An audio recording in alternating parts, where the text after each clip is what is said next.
They say you never truly know who you're sleeping next to. For Julian Thorne, a rising star in New York's brutal real estate market, his wife Kate was just a placeholder, a shy, penniless orphan he'd married out of convenience. She wore thrift store sweaters, clipped coupons, and embarrassed him in front of his wealthy friends. He thought he was trading up when he handed her divorce papers at the most prestigious gala of the year to be with a billionaire heiress. He thought he was cutting dead weight. But Julian didn't know that the poor woman crying in the ballroom wasn't just Kate the librarian. She was Her Royal Highness Princess Kate of Valoria, hiding in plain sight. And the men walking through the door weren't divorce lawyers. They were the Royal Guard. The sound of fine china shattering against the marble floor echoed through the penthouse on the Upper East Side, but Julian Thorne didn't even flinch. He just adjusted his silk tie in the mirror, staring at his own reflection with a practiced icy detachment. "Look at this mess, Kate," his mother Catherine sneered from the dining table. "You can't even pour tea without looking like a clumsy servant. Honestly, Julian, I don't know how you endure it." Kate Vance, or simply Kate, as she was known in the Shark Tank of New York high society, knelt instantly, using a napkin to soak up the Earl Grey seeping into the grout. Her hands were red from scrubbing her nails short and unpolished. She wore a faded gray cardigan that Julian loathed. It had a small hole near the cuff. "I'm sorry, Catherine," Kate whispered, her voice soft, keeping her head down. "The pot was heavier than I expected." "Everything is too heavy for you," Julian said, finally turning around. He looked at his wife not with hatred but with something worse, boredom. The teapot, the social expectations, being the wife of a partner at Sterling & Associates. It's all just too much for someone of your background, isn't it?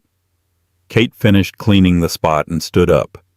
She was beautiful in a quiet, understated way that Julian had once found charming 3 years ago.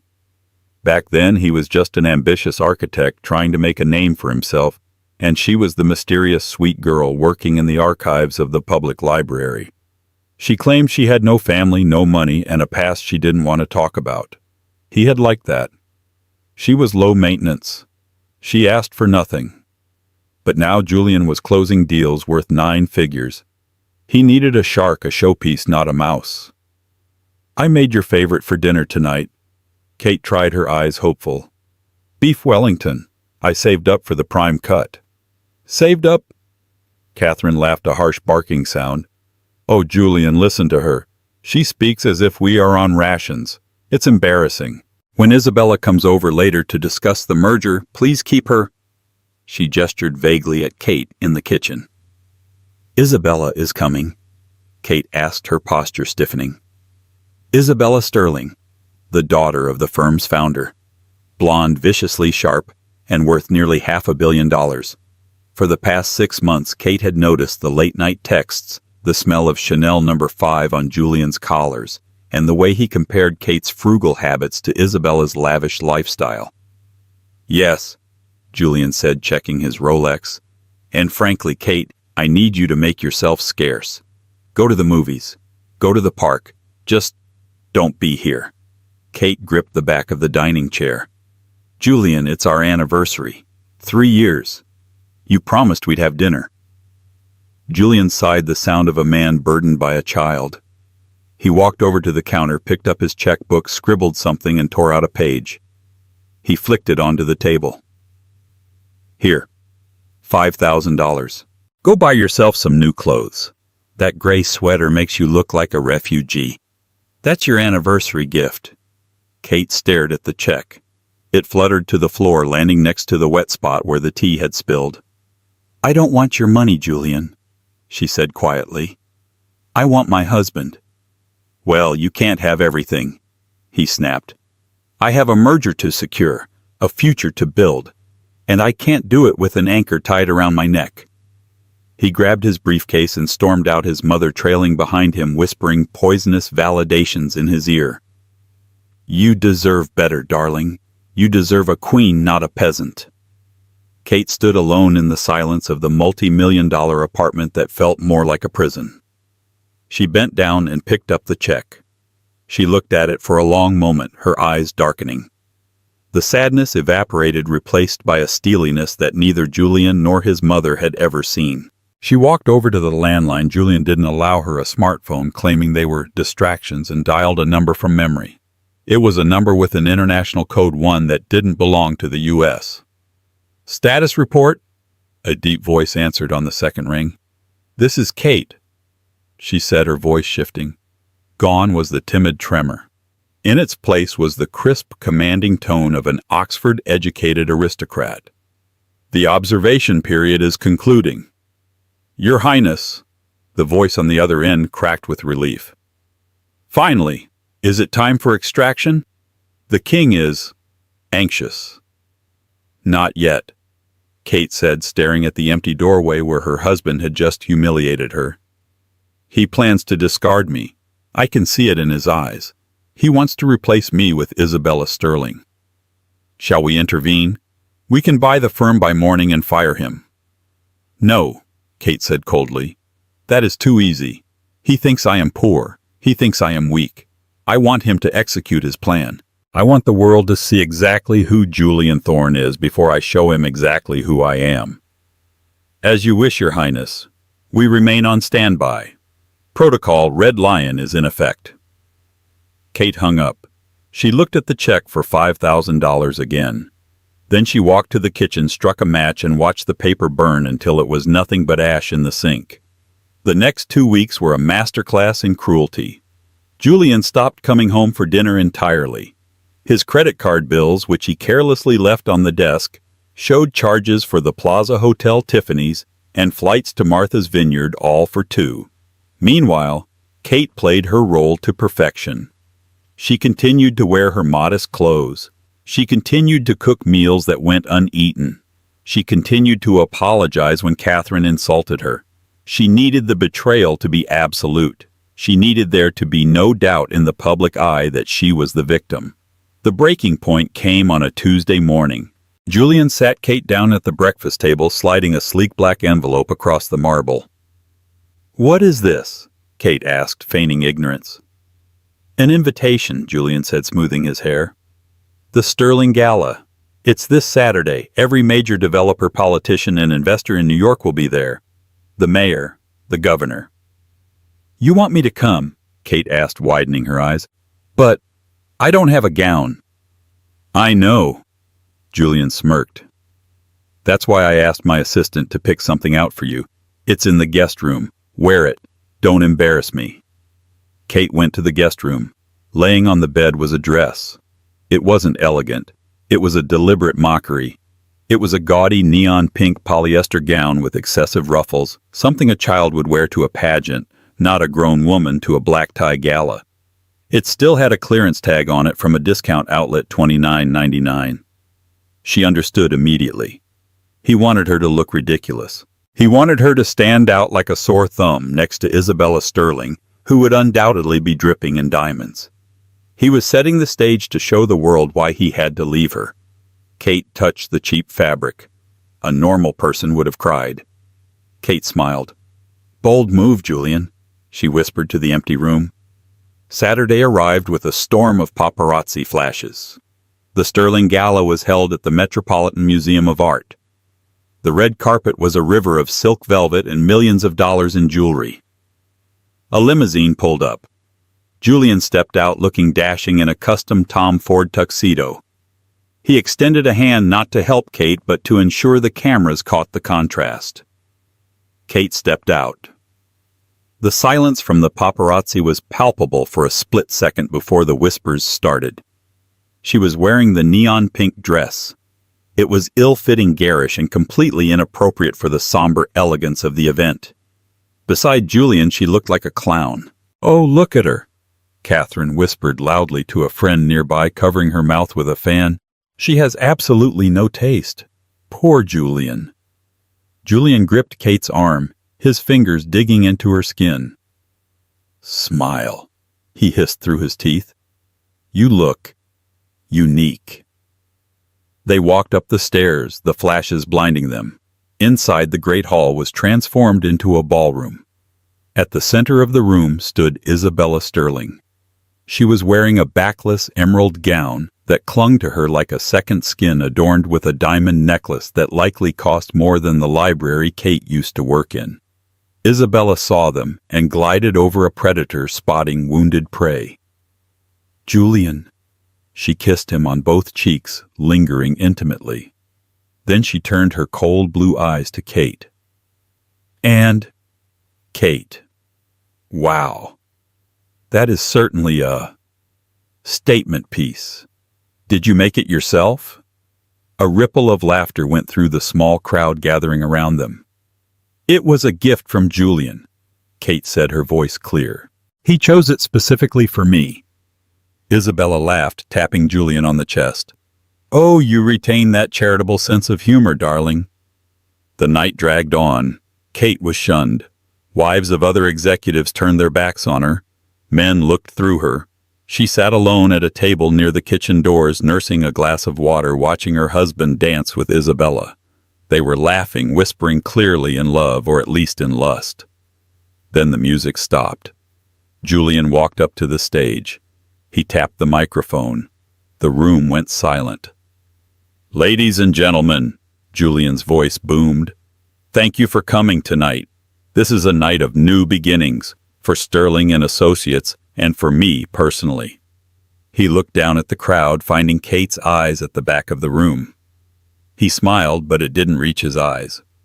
"We all have to make hard choices to grow," Julian continued. "Sometimes we outgrow the things and the people we started with. I believe in transparency. I believe in cutting ties when they no longer serve the future." He reached into his jacket pocket. He pulled out a thick manila envelope. "Kate," he called out. Every head in the room turned toward the woman in the ridiculous pink dress. Kate stood up slowly. "Come here, please," Julian commanded. She walked through the crowd. The path cleared for her people, recoiling as if poverty was contagious. She climbed the stairs to the stage. Julian handed her the envelope in front of 500 of New York's elite. "I didn't want to do this via mail," Julian said, his voice dripping with fake sympathy. "I wanted to be honest. These are divorce papers, Kate, based on irreconcilable differences. Specifically, a difference in class." Gasps rippled through the room. It was brutal. It was a public execution of her dignity. "I'm leaving you, Kate," Julian said, leaning into the mic so everyone could hear. "I'm in love with Isabella. And frankly, I need a wife who fits in this world. Take the settlement. It's generous. $10,000. It's more than you've ever seen in your life." Isabella walked up the stairs and stood next to Julian, linking her arm through his. They looked like the perfect power couple. Kate stood alone, holding the envelope, the neon dress looking sadder than ever. "Sign them, honey," Isabella smirked. "And maybe buy a new dress." The crowd murmured. Some looked horrified, but many the sharks. The climbers looked at Julian with respect. He was ruthless. They liked ruthless. Kate looked down at the papers. Then she looked up. She didn't cry. She didn't scream. She reached out and took the microphone from Julian's hand. Julian frowned. "Kate, don't make a scene." "You're right, Julian," Kate said, her voice booming through the speakers, steady and regal. "We do have a difference in class." She looked directly into the camera lens of the live stream broadcasting the event. "But you are mistaken about who is out of whose league." Suddenly, the heavy oak doors at the main entrance of the museum slammed open with a thunderous bang. The sound was so loud that security guards reached for their weapons, but they froze. Marching through the doors were 12 men. They were not NYPD. They were not private security. They were dressed in ceremonial military dress, deep blue tunics with gold braiding red sashes and polished knee-high boots. They carried sabers at their hips. On their chests was a crest, a golden lion rampant on a field of azure, the Royal Guard of Valoria. The crowd parted in terrified confusion as the soldiers marched in perfect unison, their boots striking the floor like thunder. They marched straight toward the stage. "What is this?" Julian shouted, stepping back. "Security, get these people out of here!" The captain of the guard. A man with a scar across his eye and a chest full of medals ignored Julian completely.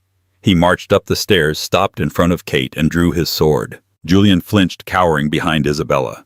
But the captain didn't strike. He dropped to one knee. Behind him, the 11 other soldiers dropped to one knee. Heads bowed.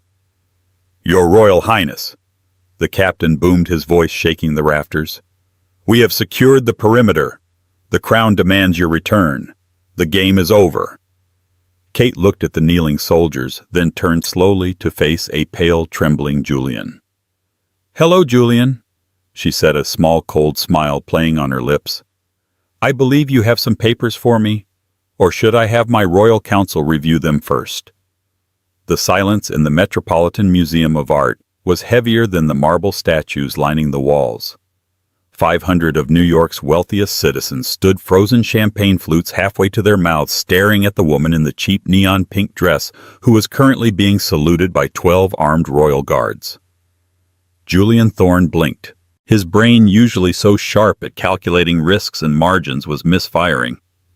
"Princess," he stammered, his laugh sounding like a dry cough. This is a joke, right, Kate? Did you hire actors? Is this where the $10,000 I gave you went?" He reached out to grab her shoulder to shake her back into the submissive, quiet wife he knew. "Stop this embarrassment immediately. Shing." Before Julian's fingers could graze the polyester of her dress, the tip of a saber was pressing against his throat. The captain of the guard didn't yell. He didn't have to. The steel blade against Julian's Adam's apple spoke for him. "One more step." The captain growled, his voice low and dangerous. "And you will lose the hand, Mr. Thorne. Under Valorian law, touching the heir apparent without permission is an act of treason." Isabella Sterling let out a high-pitched shriek and stumbled back, tripping over the train of her emerald gown. Heir apparent Valoria. That's a small country in Europe. It's real. Kate finally moved. She didn't look at the sword at her husband's throat. She looked at the crowd. She reached up and unpinned her hair, letting the dark locks cascade over her shoulders. She stood taller, her posture shifting from the slumped librarian to a woman who had been trained from birth to rule nations. "Captain Alaric," Kate said calmly, "sheathe your weapon. We are on American soil. We must respect their primitive customs regarding assault." "As you command, Your Highness," Captain Alaric said, snapping the sword back into its scabbard with a fluid motion, though he remained standing between Kate and Julian like a human wall. Kate turned to Julian. Her eyes were devoid of the love that had been there for 3 years. They were empty. "You asked for a divorce, Julian," she said, her voice amplified by the microphone she still held. "You claimed we had a difference in class. You were right. But you assumed my class was beneath yours because I didn't wear designer labels or scream at waiters." She took a step closer to him. "I am Princess Kate Adelaide Vance of the House of Valoria. My family's vault holds gold reserves that exceed the GDP of the state of New York. I own the land your office building stands on. I own the bank that holds your mortgage." Julian's face went gray. "No, that's impossible. You scrubbed floors. You ate leftovers. You clipped coupons for detergent." "Because I wanted to know if you loved me," Kate said, her voice trembling slightly with suppressed rage. "Or if you just loved what I could give you. In my world, Julian, everyone wants something. Suitors came for the title, for the oil fields, for the crown. I wanted a man who wanted Kate." She looked at the divorce papers in her hand, the envelope he had humiliated her with. "I spent 3 years playing the role of a nobody. I scrubbed your floors to see if you would help me. I cooked your meals to see if you would thank me. I wore rags to see if you would look past them." She ripped the envelope in half, then in quarters. She let the pieces fall like confetti onto the stage. "You failed every single test." Isabella, regaining some of her arrogance, stepped forward. "So what? You tricked him. That's fraud. You lied about who you were. You can't just—" "Silence," a new voice boomed. Walking through the museum entrance was a man in a sharp gray suit carrying a briefcase. It was Arthur Penhaligon, the most feared international attorney in the world. He walked up the stairs ignoring Julian and Isabella and bowed to Kate. "Your Highness," Arthur said, "the motorcade is waiting.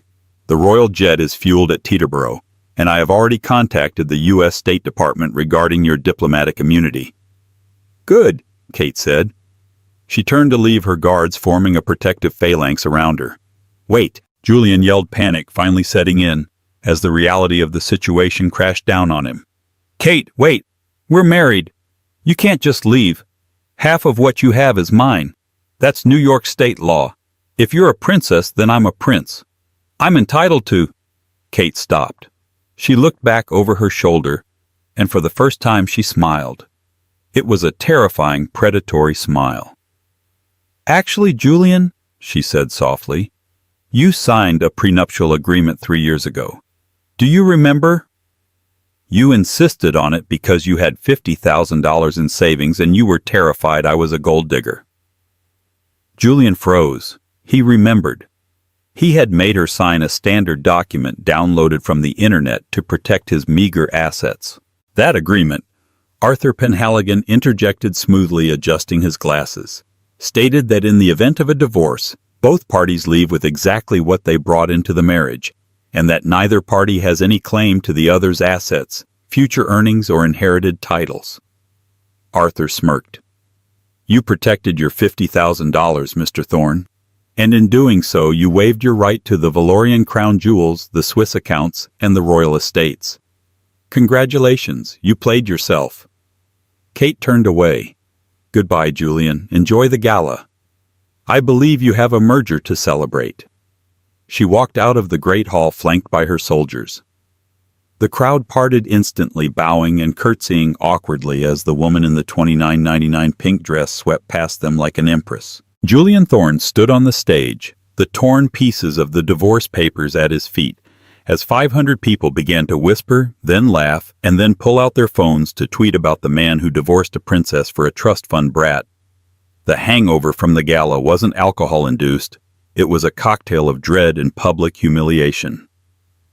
By Monday morning, Julian Thorne was the most famous man in America, but for all the wrong reasons. The hashtag #the Prince of Fools was trending worldwide. Memes of his face when the guards drew their swords were everywhere. Julian stormed into the offices of Sterling and Associates, ignoring the snickers of the receptionists and the interns. He needed to stabilize the ship. He still had his job. He still had Isabella. He still had the merger. He burst into the conference room. Isabella was already there, looking pale and haggard. Her father, Marcus Sterling, the CEO, sat at the head of the table. He looked furious.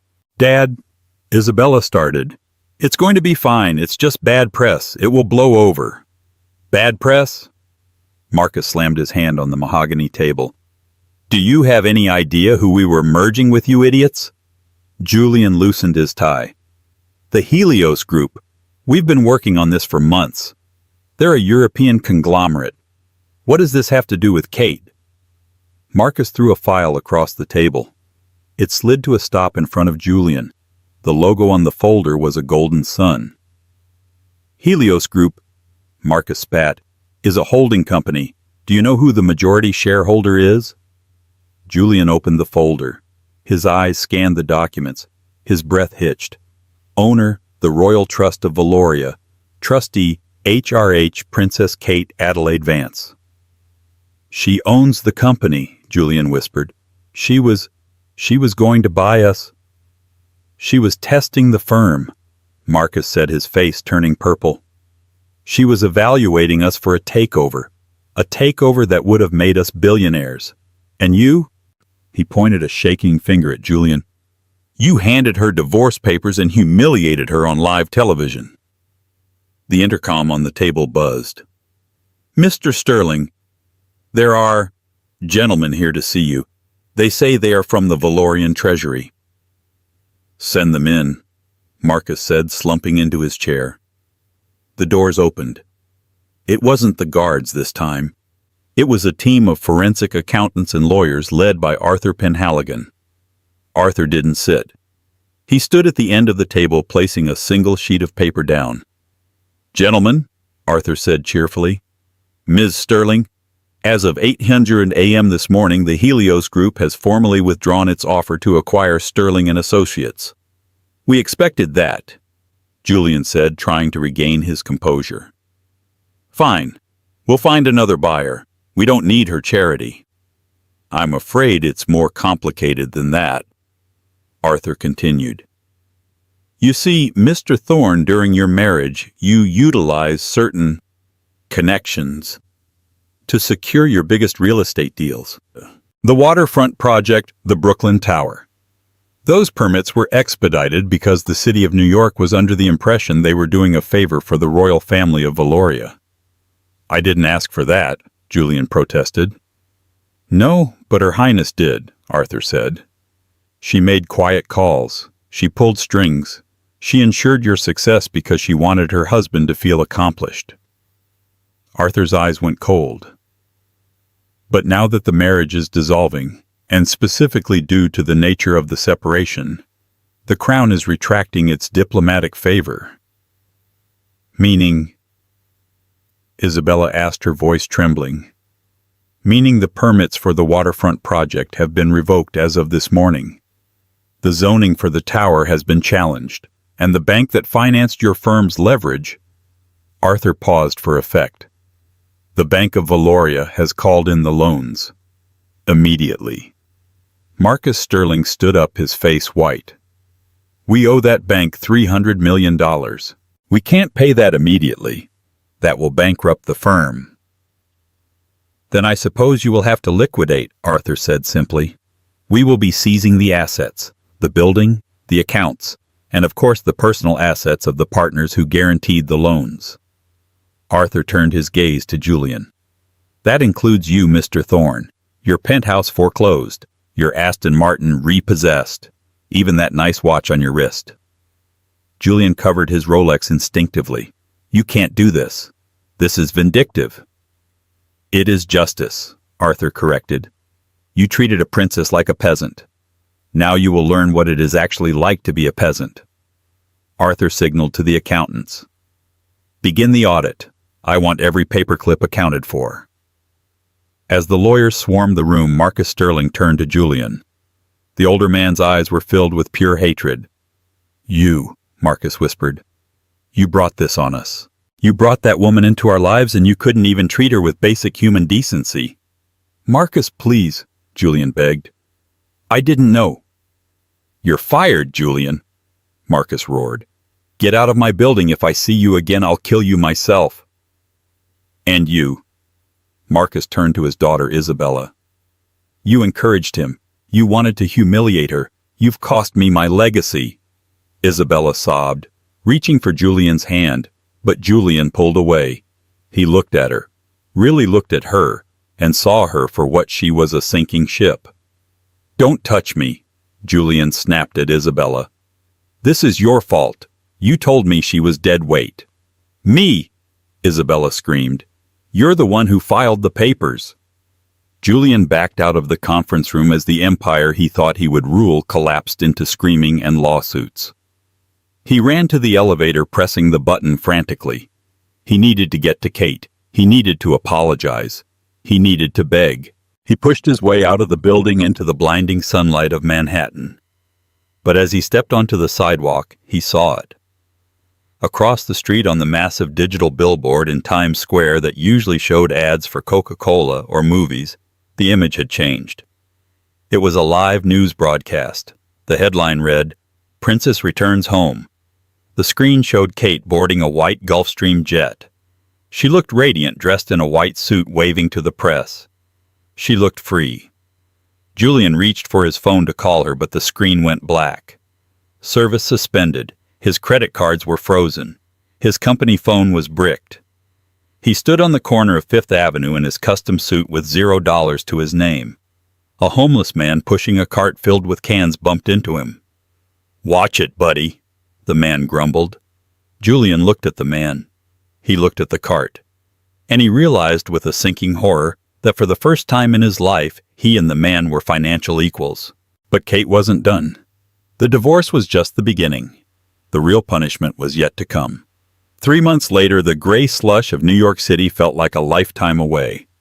Valoria was a jewel of the Mediterranean, a microstate nestled between France and Italy, known for its azure waters, white marble cliffs, and a banking sector that held the secrets of the world's elite.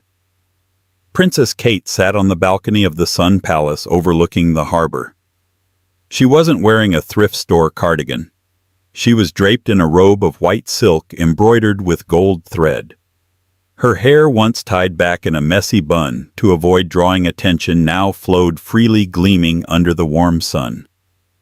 "Your Highness," a soft voice interrupted her thoughts. Kate turned. It was Duke Lysander of Oakhaven. Tall, broad-shouldered, with eyes the color of the Aegean Sea, Lysander was everything Julian was not. He was the commander of the Royal Navy and Kate's childhood friend. He had begged her not to go to America 3 years ago. He had waited. "Lysander." Kate smiled, though it didn't quite reach her eyes. The shadow of New York still lingered. "Is the council ready?" "They are waiting for you," Lysander said, stepping onto the balcony. He hesitated, then placed a hand gently on the railing near hers, careful not to encroach on her space. "We have the final report on Sterling and Associates." Kate's expression hardened. "Tell me." "The firm has filed for Chapter 11 bankruptcy," Lysander reported with grim satisfaction. "After the scandal, their clients fled. The SEC launched an investigation into their zoning practices based on the evidence we anonymously provided. Marcus Sterling has suffered a stroke. He is in recovery, but he will never work again. Isabella Sterling has fled to the Hamptons, attempting to sell her story to tabloids, though no one is buying. She is considered poison in social circles." Kate nodded slowly. It was exactly what she wanted. The complete dismantling of the machinery that had crushed her spirit. "And Julian?" she asked. The name still tasted like bile. Lysander's jaw tightened. He hated the man who had hurt her. "He is in ruins, Kate. He is living in a motel in Queens.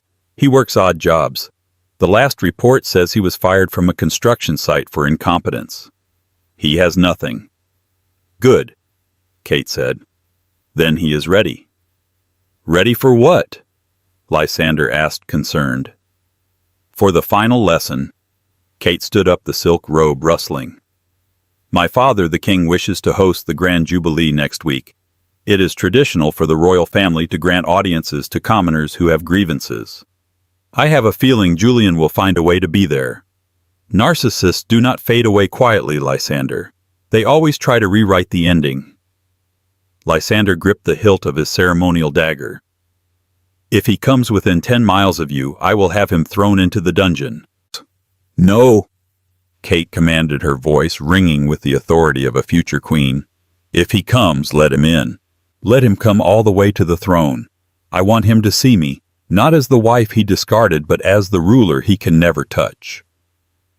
She walked back into the palace, her head held high. In New York she had been a victim. Here she was the predator, and she knew Julian better than he knew himself.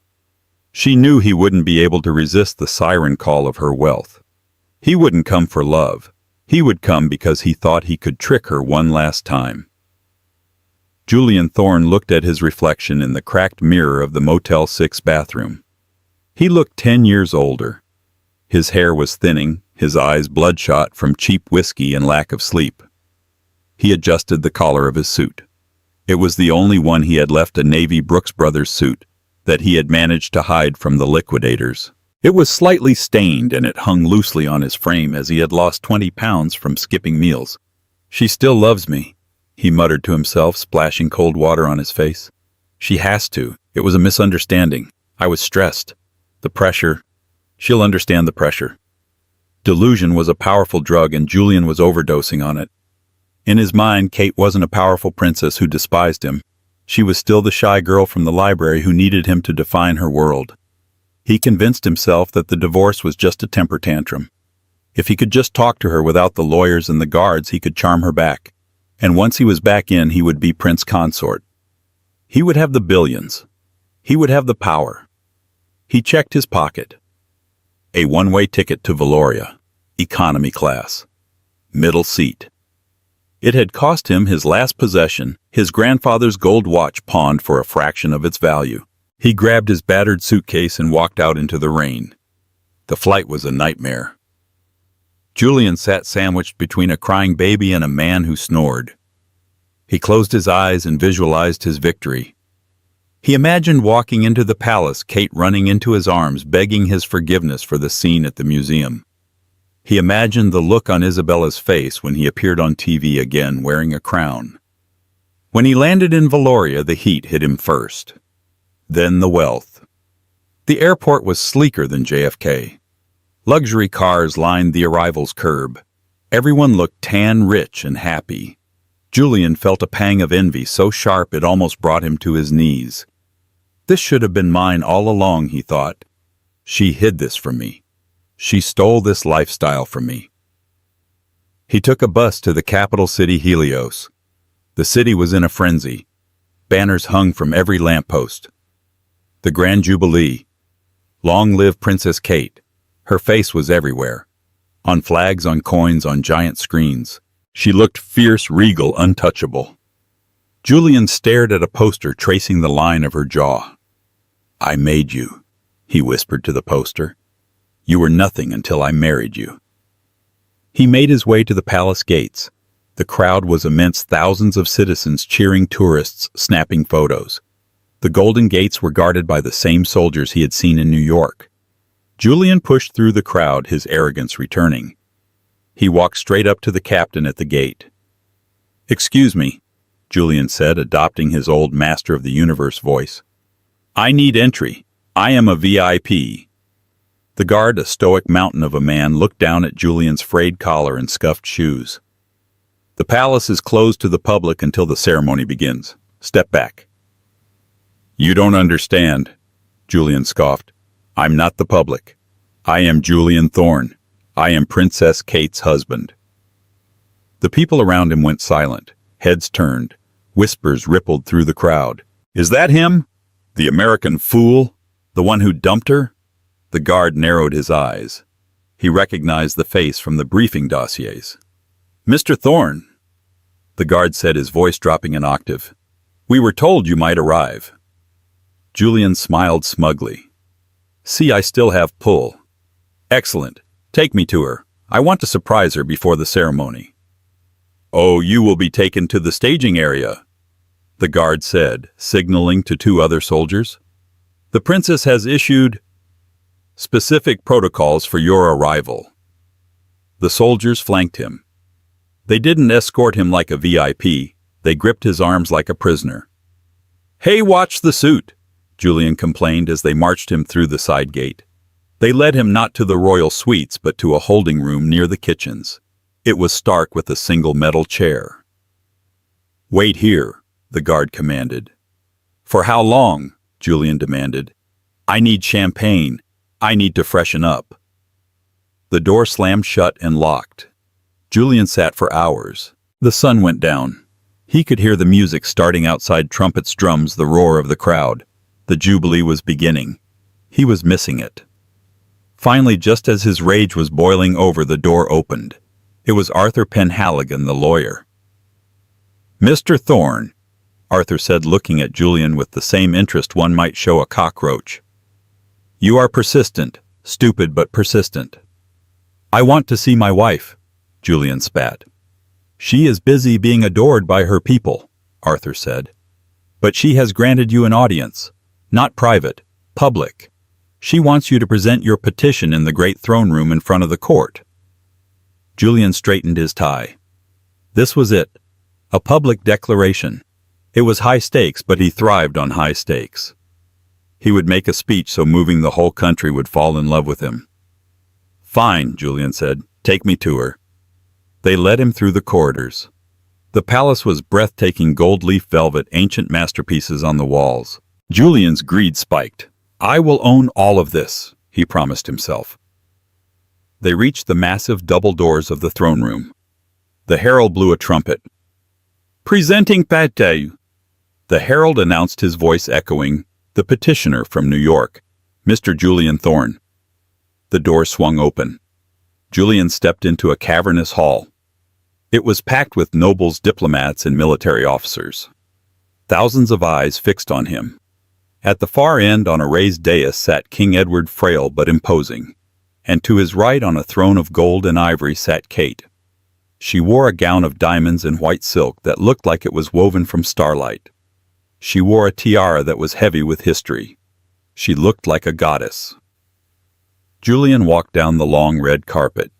His legs felt weak, but he forced himself to strut. He stopped at the foot of the dais. He didn't bow. "Kate," he said, his voice echoing in the silent room. "I've come to bring you home." A gasp went through the court. Kate looked down at him. Her face was unreadable. "Home?" she asked, her voice amplified by the acoustics of the room. "You mean the apartment you kicked me out of, or the city where you humiliated me?" "I made a mistake," Julian shouted, throwing his arms out. "I was a fool. But look at us, Kate. We are a power couple. You have the crown. I have the business mind. Together we can rule the world. I forgive you for the deception. I forgive you for hiding your money. I am willing to take you back." The silence that followed was absolute. It lasted for 5 seconds. Then Kate started to laugh. It wasn't a polite laugh. It was a genuine, full-throated laugh of disbelief. And slowly the king started to laugh, then Duke Lysander, then the entire court. The room erupted in laughter. They weren't laughing with him. They were laughing at the absurdity of this small, greedy man. Julian's face burned red. "Stop it! Stop laughing! I am her husband!" Kate raised her hand. The laughter died instantly. "You are not my husband, Julian," she said, her voice turning to ice. "You are a memory, a bad investment that I have written off." She signaled to Arthur Penhaligon, who stepped forward with a document. "This," Kate said, "is the final decree of divorce, signed by the High Court of Valoria. In our country, a marriage can be annulled instantly if one party attempts to defraud the crown. By trying to claim my assets after signing a prenup, you committed fraud." "I don't accept that," Julian screamed. "It doesn't matter what you accept," Kate said. "But since you traveled all this way, I do have a parting gift for you. You like instant karma, don't you, Julian? You like people getting what they deserve." She snapped her fingers. 2 guards brought in a large covered object. They pulled the cloth away. It was a mirror, a simple full-length mirror. "Look at yourself, Julian," Kate commanded. Julian looked. He saw the stained suit, the desperate eyes, the thinning hair. "You spent your life judging people by their appearance," Kate said. "You judged me by my sweater. You judged the poor. Now you look exactly like the people you despised. And the tragedy is you are the only one who can't see that you are empty inside." "I want half!" Julian shrieked, losing his mind. "I want half the kingdom." "You will get exactly what you gave me," Kate said softly. She reached into a velvet pouch at her side. She pulled out a single coin. €1. She threw it. It clattered down the marble stairs and spun to a stop at Julian's feet. "For your bus fare," she said. "Guards, remove him." The sound of the coin spinning on the marble floor was the only sound in the great throne room. It wobbled, slowed, and finally fell flat with a tiny mocking tink. Julian looked at the euro. Then he looked up at Kate. The woman he had married to tick a box, the woman he had discarded to climb a ladder, looked down at him, not with anger, but with absolute indifference. She had moved on. He was just a speck of dust she was sweeping out of her castle. Something inside Julian snapped. The facade of the master of the universe crumbled, revealing the terrified, greedy child beneath. "You can't do this," he screamed, his voice cracking. He lunged forward, scrambling up the steps of the dais on his hands and knees. "I am the king. By marriage, I am the king. You owe me. I own this." The crowd gasped. Captain Alaric didn't hesitate. He stepped forward and drove the pommel of his sword into Julian's solar plexus. Julian doubled over, gasping for air, collapsing onto the red carpet. "Get him out of my sight," King Edward said, waving a hand wearily. "He stains the air." 2 guards grabbed Julian by the armpits and hauled him up. He kicked and thrashed his shoes, scuffing the pristine floor. "Kate," he wailed, tears streaming down his face, mixing with snot. "Kate, baby, please, I love you. I'll change, I'll clip coupons, I'll do anything." Kate didn't even blink. She turned to Duke Lysander and began discussing the schedule for the fireworks display, completely ignoring the screaming man being dragged backward. They hauled him through the massive oak doors. They dragged him through the long corridors where the portraits of Kate's ancestors seemed to glare at him. They marched him through the courtyard, past the fountains and the manicured gardens he would never own. When they reached the side gate, the service entrance, they threw him out. Literally. Julian landed hard on the dusty cobblestones of an alleyway, his suitcase tossed on top of him. "And stay out," the guard growled. "If you are found within the city limits after sundown, you will be arrested for vagrancy." Julian sat up, brushing the dirt off his ruined Brooks Brothers suit. He was alone. He had no money, no passport. The lawyers had confiscated it pending the fraud investigation, and nowhere to go. A stray dog trotted up to him, sniffed his shoes, and lifted its leg to pee on his suitcase. Julian didn't even have the energy to shoo it away. He just put his head in his hands and wept. The skyline of New York City had changed as it always did. New towers rose, old ones fell. In a small, greasy diner in New Jersey, a man named Jules wiped down a sticky table. He wore a stained apron and comfortable, cheap shoes. His hair was gray and the lines on his face were deep. "Hey, Jules!" the manager shouted from the kitchen. "Table 4 needs a refill on coffee. Move it." "Coming, boss," Jules muttered. He grabbed the pot and walked over to table 4. 2 young women were sitting there scrolling through their phones. "Did you see this?" one of them asked, tilting her screen. "Queen Kate is in town for the UN summit. She looks amazing. She just donated $50 million to homeless shelters in the Bronx." "I know," the other girl sighed dreamily. "She's so cool. And that husband of hers, Duke Lysander, they are literally couple goals. Can you believe she used to be married to some American loser who dumped her?" Jules's hand shook. The hot coffee splashed over the rim of the cup, burning his thumb. He didn't flinch. "Yeah," the first girl laughed. "I heard that guy is like in jail or dead or something. What an idiot! Who fumbles a literal queen?" Jules finished pouring the coffee. He looked at the phone screen. There was Kate, 5 years older, looking powerful and happy, holding hands with a tall man in a naval uniform. She was holding a baby, the heir to the throne. He looked at the picture. He remembered the feeling of her hand in his. He remembered the way she used to look at him with adoration. He remembered the divorce papers he had handed her at the gala. "Sir," the girl asked, looking up at him.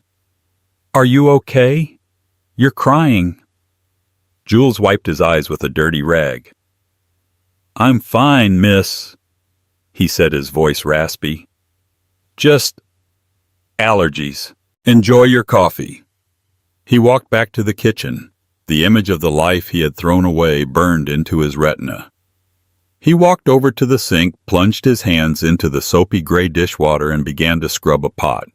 He scrubbed and scrubbed just as Kate had once scrubbed his floors. But no matter how hard he scrubbed, the stain of his regret would never wash away. And that is the tragic yet satisfying end of Julian Thorne, a man who had a diamond in his hand but threw it away because he was too busy looking for glitter. He spent his life judging others for their poverty, only to end up with nothing but the memories of what he lost. It's a brutal lesson in karma. Be careful who you step on while you're climbing the ladder, because you might just meet them on your way down, and they might be the ones holding the safety net. What do you think?